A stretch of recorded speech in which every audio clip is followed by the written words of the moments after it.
You only need to do it once, but you must do it before your first flight. Hi, my name is Miroslav. I'm the designer at Scout Aviation, and I'm going to show you how to do the initial adjustments of the Scout Zero Pod harness with climb assist.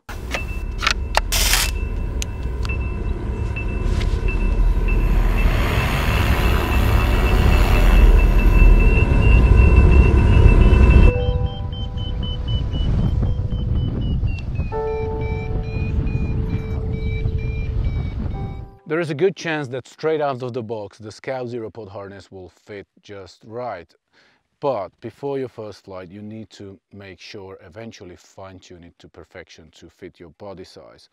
For this particular demonstration I'm going to remove this cocoon so you can see all the straps and lines much better. First thing you need to make sure and adjust on your new Scout Zero Pod harness with climb assist is that the engine and the cage stay vertical in flight, and this can be adjusted with this particular strap.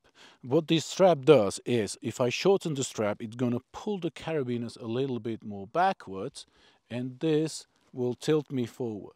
If I make the strap a little longer, it will let the carabiner go a little further and it will make me tilt backwards.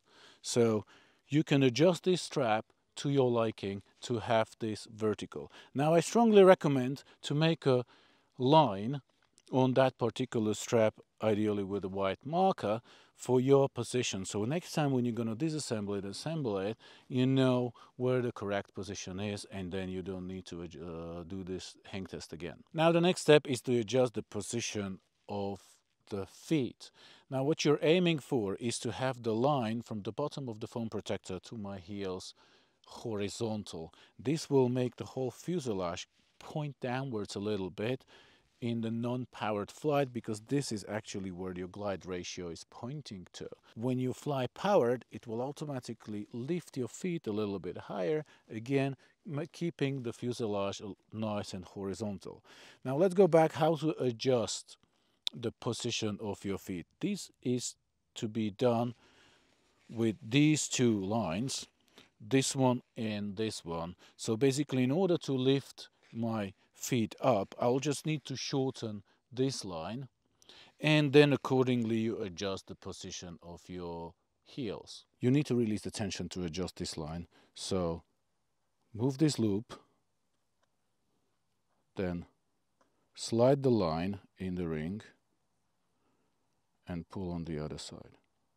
It is also important that the seat underneath your hamstring is nicely stretched when you apply pressure on your toes, and if it's not, then just shorten this line to pull the seat to a complete stretch forward. Now the final thing you want to adjust on your harness is this line, and this basically shortening this line will lift the seat a little bit higher and you'll feel a little bit more pressure on your hamstrings. Adjust to your preference. Guys, thank you very much for your attention. I hope you found this video useful. Please visit scoutaviation.com for more video material and useful information. Fly safe.